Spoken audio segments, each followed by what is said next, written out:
Okay, I explained to everybody you were the I knew I was going to mess this up. Director of Fan Relations, right? Lucasfilm, 77 to That was my 1980. title, yeah. Okay, now I'll just start. That probably was something unique at the time, wasn't it? Oh, yeah, absolutely. Yeah. So how did you Absolutely. get involved with that? Um, well, I was really kind of by accident. Back in the 70s, today every other movie is either science fiction or superheroes. Right. But in the 70s, science fiction was thought of as stuff for kids and not really like grown up movies. And the way you marketed movies in the 70s was you got like articles in magazines like Entertainment Weekly or People or something, and you got your actors on talk shows. But it was a science fiction movie. No one had ever heard of Mark and Carrie and Harrison, so they knew they weren't going to be able to market the film the traditional way. Charlie Lippincott, who was running marketing for Star Wars, knew about fandom, but he wasn't really part of it, didn't really know the ins and outs. And I just happened to meet Charlie, and I ended up had me consult with him to help figure out the details of how to take it to fandom, how we went to conventions and did presentations and dealt with bookstores and comic shops and fanzines. And I was the consultant on that, and starting summer of '76, and then I ended up being hired full time and spent the next 3 years at Lucasfilm. No, 3 years. Okay. Were you hired before it was released? Before it really hit big? Yeah, I started consulting in the summer of '76, and then once the film came out and was a big hit, I was hired full time um, under the director of fan relations title. Okay. Had to be an exciting time to be right there at that cutting edge of Star It was Wars. amazing. I had just graduated from college, but I'd grown up a big science fiction and comics fan, and to suddenly be in the movie business working on, well, when I started, it was just a science fiction movie, but then when we finally saw it, it was Star Wars, and it was amazing. Yeah, yeah, and I guess you were the probably the one that started the fan club, right? Yeah, I Charlie wanted to do a fan club. George and Gary both wanted it. George Lucas, Gary Kurtz, and it became my job to make it happen. Okay, okay. So was that hard to get off the start? I mean, it's a lot harder to get the information out probably back then than it is today, something like that. Oh yeah, I mean there was no internet, and so first was figuring out what we wanted a fan club to be. Um, and I went and I met with a lot of people, a lot of companies that were fan club Yeah. operators. They like worked mostly for like um, rock bands and occasionally for movie stars, but they ran those kinds of clubs. And I didn't like any of the people, not them individually, but just the way they ran things.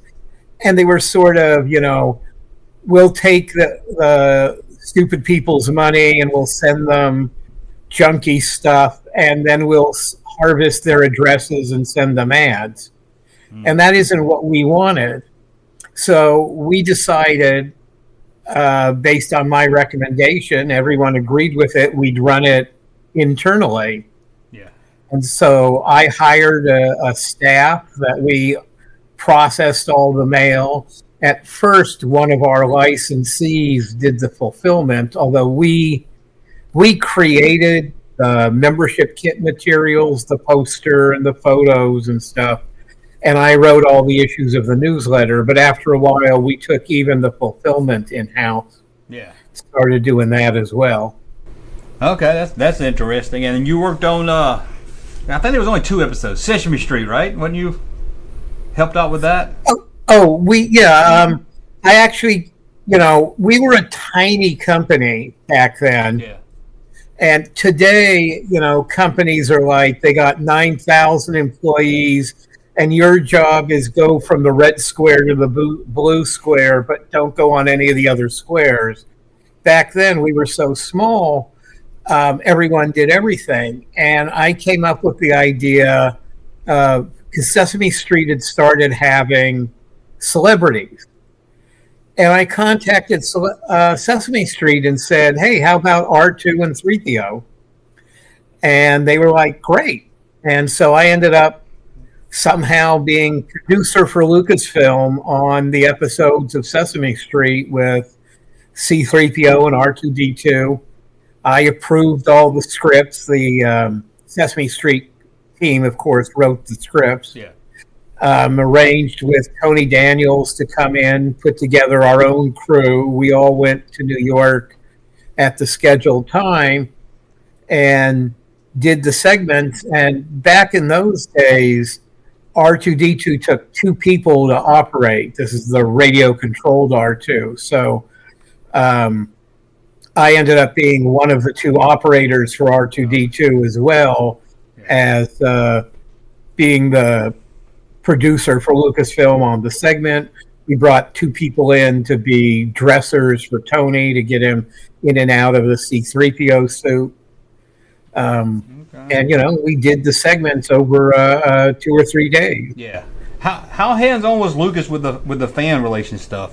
Did you have to prove everything from him, or I'm sure you were very busy? George generally approved the general concept of things.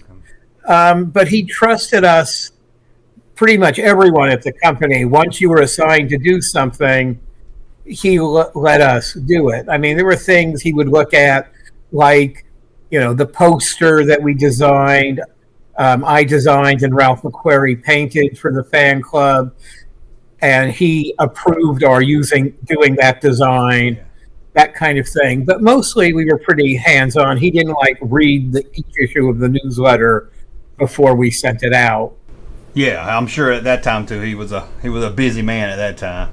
Oh yeah, things were very hectic, and he wasn't that much of a micromanager. Things in the movie, of course, he approved everything, but this kind of stuff he left to us to do. Did you have anything to do with those PSAs?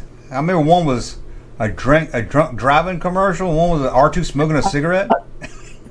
Yeah, we did a bunch of those. There were posters and some PSA commercials. I was not involved with those. Okay. I did a bunch of other stuff. Like I worked with some of our licensees on commercials, like Underoos. Yeah. There's Underoos did a commercial with R2 and 3PO and Boba Fett, and kids singing and dancing around in their Star Wars Underoos. And again, I was producer for Lucasfilm on those.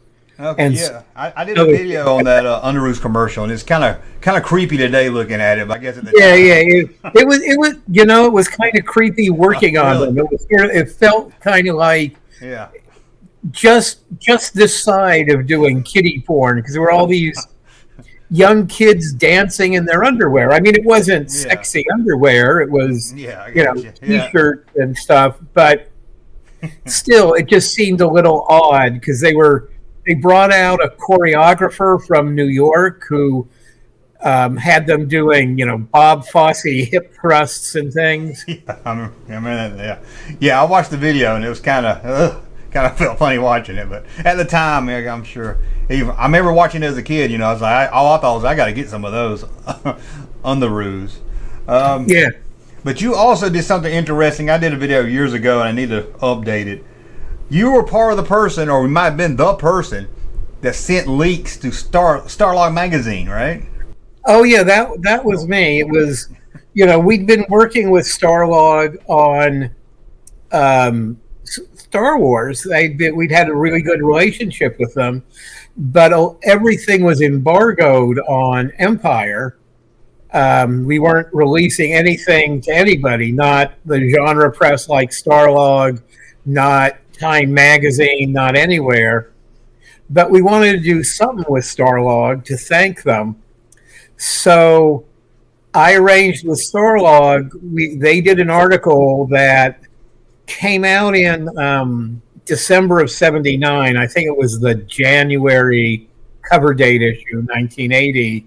That was all rumors about what was going to be in Empire Strikes Back. And I wrote the article, and they put one of the editors' names on it as the author. But I made up all the rumors and combined them with real rumors. And, George, as is well known, wanted to keep everything secret. He didn't want anybody to know in advance what was going to be in Empire.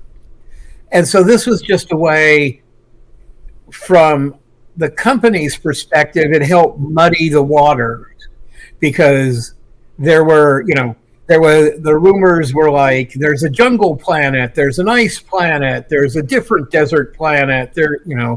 Obi-Wan is Luke's father, Darth Vader is Luke's father, just all kinds of things, some of which were true and some weren't, but people could argue about it. And we just wanted to add more rumors so that people really wouldn't know what was going on, but we just give them stuff to talk about. Yeah. And we also give Starlog photos that hadn't appeared anywhere. They were photos of the ice cave being overrun by the snow troopers. Okay. They were the first magazine really to get any of those kinds of production photos. Yeah. Well, they were probably the biggest go-to magazine at the time for that fan base. Sci-fi. Oh yeah, for in the genre press, they were the big magazine. Yeah. So they knew that you were making stuff up too. They was kind of in on it too. Oh yeah, we discussed it. That was something they were very happy to do it. We didn't lie to anyone. We said some of these things are true, some of these aren't. I got you. It was more tongue in cheek. It was kind of. I remember reading it, and it was exciting to read. I mean, it got you pumped. Yeah. It did the job of getting pumped up for the next movie, and that's what you were trying to get us excited about. So. Yeah, exactly. Yeah, and speaking of that, getting the news out about the new one, you worked on the 1-800 commercials. Wasn't it 1-800? Or was it 900? No, there were 800. 900 didn't exist yet. No, okay. Yeah, that was another project of mine. 800 numbers, that prefix where you could call long distance from anywhere for free. Yeah, were relatively new, and answering machines were relatively new. And I came up with the idea, let's have some of the characters have messages about what's in the movie. Because, I got the idea because movie theaters were basically doing that. They weren't giving away stuff about movies, but it was, you called up movie theaters and you got a recording saying, today in screening room 1, we're showing, Sound of Music at 3, 5, 7, and 9. And in theater 2, we're showing Lord of the Rings at this time, that time, and the other time. And I said, let's do it with these messages. George liked the idea. Everyone liked the idea. And we set it up. I wrote all the messages, and then we had the actors all read them and record them when they were doing their looping sessions. So they'd be in a recording studio already. And then people could call up our number, which was 800-521-1980, 521 May 21st, 1980, which was the date Empire was going to open. And you could call that from anywhere in the country and get a message from C-3PO, Luke Skywalker, Princess Leia, Darth Vader. There were 5 of them. Oh, and Han Solo. You'd get one of those people, one of those characters, giving you a message about stuff in the movie, but just vague enough that you didn't really know what was going on, but it did really tell you things. C-3PO talks about being on an ice planet, that sort of thing. Okay. And was it weekly or was it random? Would it change every week?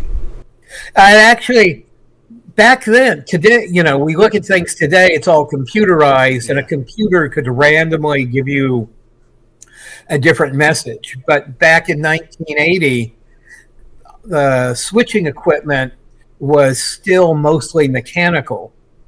So you would call the number and it would go to a phone room, and they had, cassette players. And so for the first month, you got the C-3PO message. Oh, okay. And it ended with call next month for new message. And the next month, you would get the Luke Skywalker message. Okay. That's the one thing I don't remember that as a kid. And I wish I knew about it because I would have blown it up. But I heard a lot of people call it in that y'all's phone lines went down and stuff. Y'all had issues with it. Yeah, in fact, within the first 3 days, so many people were calling, it completely shut down not just our lines, the entire 800 system for the state of Illinois, which is where our phone room was located. Yeah. And it became a big thing. AT&T, which back then was pretty much the only phone company, wanted us to stop it, and we said no. We had a contract. We didn't want to stop it. And so they made us add more phone lines, which we were happy to do. Stop all advertising, which I was equally happy to do because we had done no advertising. Yeah. It was an article in Starlog, and when I went to conventions and did, talks and presentations about Empire opening up, I talked about it, but there were no actual ads. And they wanted us to apologize because AT&T didn't want to take the flack from their customers over lack of service, all the people who had other 800 lines in Illinois. So I was like, great, no problem. And we sent out a press release saying, we're so sorry. There are so many Star Wars fans who 5 months before Empire comes out want to know what happens in the movie, that all those calls overwhelmed AT&T and shut down the 800 system. We apologize that it was that popular, but don't worry, we've added more phone lines and now you can call. And newspapers and news TV shows all over the country picked up that story and ran it. So we got huge amounts of publicity out of it. Yeah, so I mean, that was your job, so it kind of helped you out doing that. Oh yeah, we did it as a more or less a thing for fans and keeping fans interested in the months coming up to the opening of the film. This got us nationwide publicity, so far beyond anything we'd hoped to get. Yeah, it got you a lot more calls. Mm-hmm. Oh yeah, the phone line was really popular, and then a few years ago, I found my copy of the tape, my copy of the master tape, when I was cleaning out my files, just clearing up things and sorting through my way too cluttered office. And I got it converted to digital, and I posted it on my Facebook page. And my friends started sharing it, and their friends started sharing it, and the whole thing went viral, and it just went crazy. And I suddenly was being interviewed by Entertainment Weekly, who ran a story on it. People were picking it up and posting them on YouTube, and you can find all the messages now on YouTube. And it just became a really big thing again. And Lucasfilm Archives called me and asked me for a copy of the tape because they didn't have it in the archives. Oh, okay. Yeah, and I think there's some outtakes also on that. Yeah, eventually we found outtakes from Mark, Kerry, and James Earl Jones. and I put those up, and those are on YouTube as well. Okay. If I remember right, did Harrison Ford do it at your house or at his house or something? Well, we Harrison had already done his looping session. He was the first one to loop on Empire, and so I hired a sound recordist, actually a friend of mine named Jim Cannonbaum, who was actually a much bigger deal as a sound recordist. He did like all of he did a lot of big movies, the sound for, but he was a friend of mine and he was a Star Wars fan. So he and I went up to Harrison's house and we recorded Harrison's in his living room. Okay, that'd be interesting. Yes.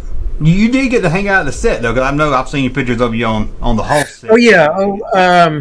I spent about 4 weeks off and on at L Street Studios during production on Empire. I wasn't on set during Star Wars, but during Empire, I'd go for a week and come back and then go for another couple weeks, and spent a bunch of time there.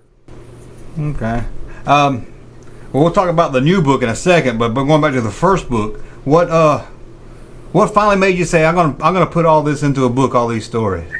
Well, I've been going to conventions and stuff. I stopped working at Lucasfilm right after Empire, but I was always going to conventions and I was on panels and doing talks and telling stories about Star Wars and Empire.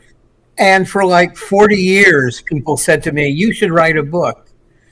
And I thought, yeah, thanks. By this time I was writing television for a living. I'd gotten out of the movie marketing business. And I'd written a lot of TV, but I'd never written a book. And I didn't know if I really had enough to do. And then some fans in Norway invited me to come to a Star Wars convention they were holding in Finse, which is the little community where we shot the exteriors for Hoth on Empire. And I put together a slideshow for them, and it was in chronological order, more or less, to just give it some semblance of thought. And then I decided, well, let me see if I can write a book. And I used that slideshow just as a starting framework. And I thought, do I have enough stories? I'd been telling them on Facebook and places. Did I have a book's worth of stories? And it ended up, I thought, 40, 50,000 words is what you need to make it really a book and not a pamphlet. When I was done writing the first book, it was over 100,000 words and over 400 pages. So, yeah, I guess I had enough for a book. Yeah. And so, it just sort of, I'd been telling these stories. I just told more. There's a lot of photos in the book, as you know, and it just became fun. And now I've been going to more and more conventions talking about the book. And I mean, Empire comes out, it's a huge hit, but you left after Empire. So I left Lucasfilm about a week after we opened Empire. Okay, was that just a personal choice, or? Well, it was a combination of things, but George had told me that he was going to be closing the LA offices. I was based in LA. He was going to close the LA offices and move some of the people up to Marin and relocate all of Lucasfilm to have it all together up there. And that wasn't going to happen for about 6 months, but I thought, do I really want to move up there? I was born in LA. I grew up in LA. I had family here. And if I wanted to stay in the movie business at that time, George had decided he was going to make what ended up being Return of the Jedi. It didn't have a title yet.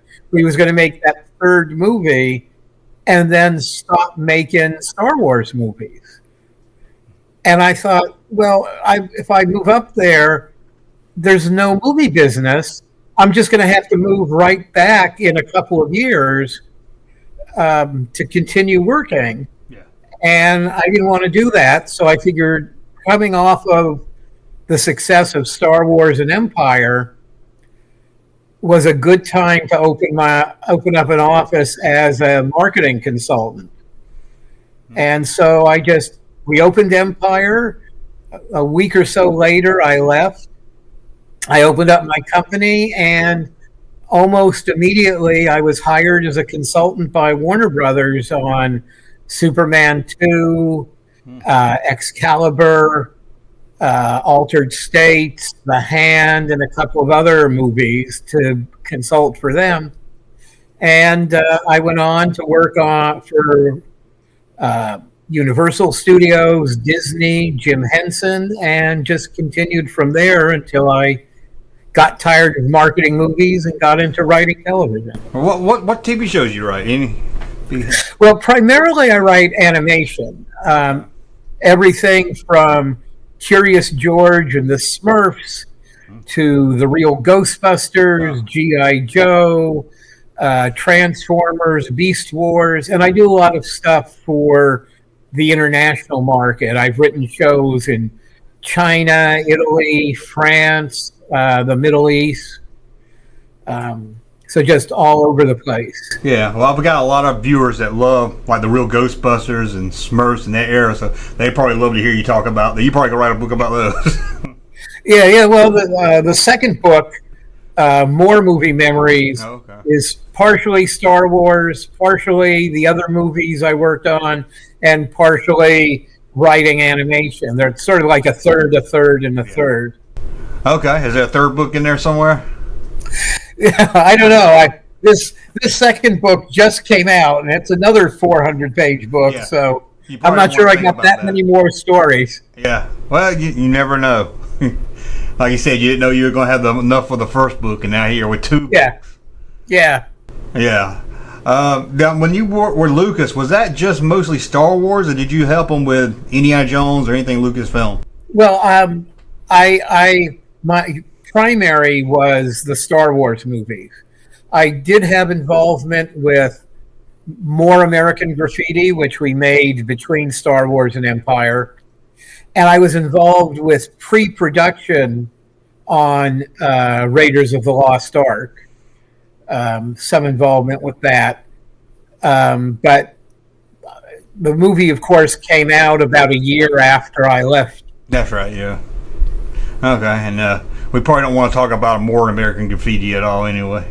Well, More American Graffiti, we had some fun. We did some interesting things with More American Graffiti. It wasn't a big hit. It got made because Universal owned American Graffiti, and George had a contract with them where he still owed them a picture as a director.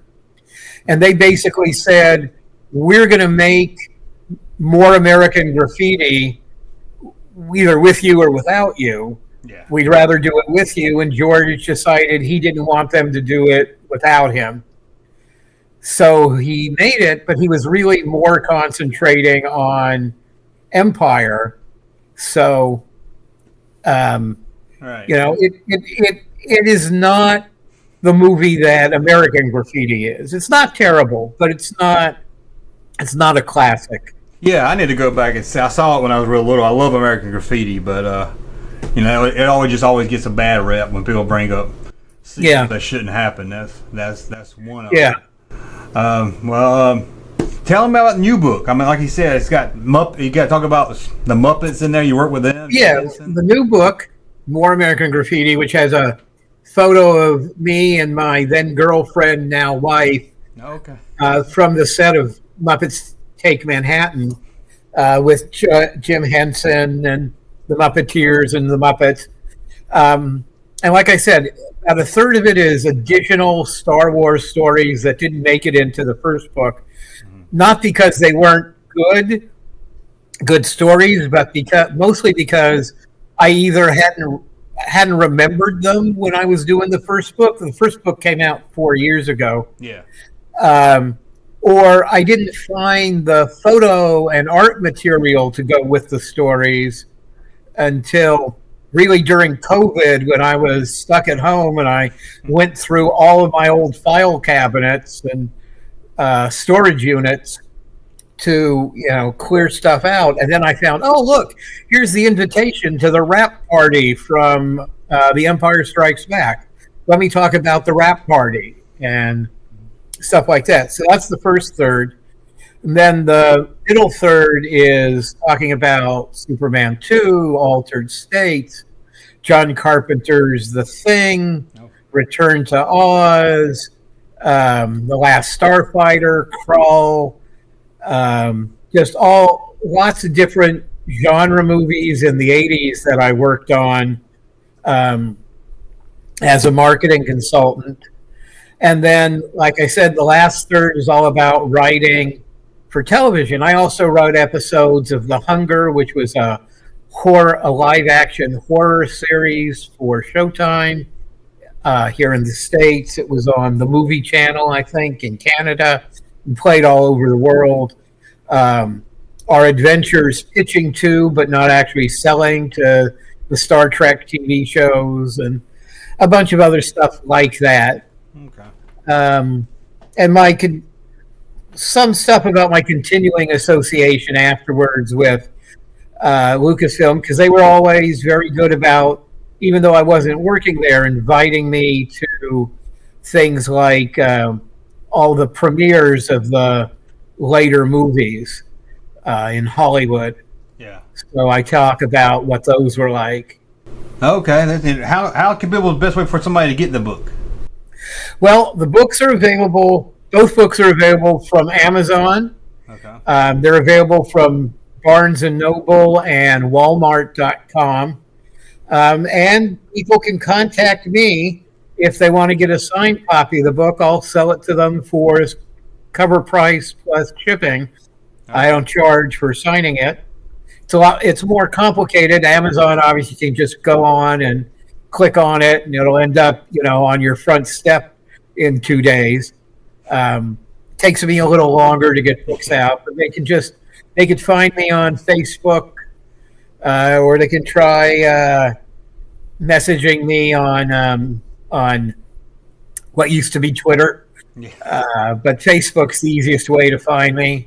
Yeah, I'll tell people, you always putting stories on Facebook and doing pictures and stuff that people's probably never seen before, so it's always a good follow on there. Yeah, they could find me as Craig Miller, or they could find me under Star Wars Memories.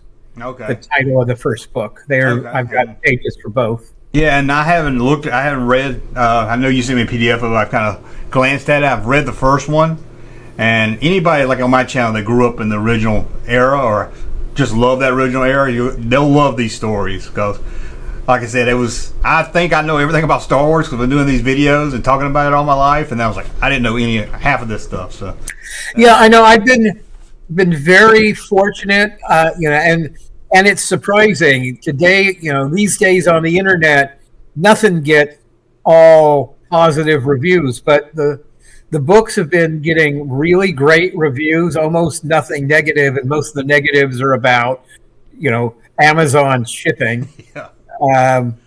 And one of the common things in reviews from people like you and other, old-time, big-time Star Wars fans is that they thought they knew everything and read all the other books, and then this was full of stuff they don't know. And that's because I set out, when I went to write the book, no one needs me to be the 47th person to tell them how lightsabers work. So I made a point of telling stories that aren't in all the other Star Wars behind-the-scenes books. They're all first-hand accounts. It's all stuff that I was part of or involved with in some way, or stuff that I did. And it's all stuff that's just not the same thing. Gary Kurtz wrote the foreword for the first book. And the second book, I heard you talking about Marv Wolfman. Marv Wolfman wrote the foreword for the second book. You and I were writing partners for a while. And so, I hope everyone will find it mostly, entertaining stories and stuff they haven't read before. Yeah, like I said, most of the time I'm like, oh, another Star Wars book. I know all this, so it's very good. I gotta let you go, but somebody wants to know where that R2 is back there behind you, on the shelf.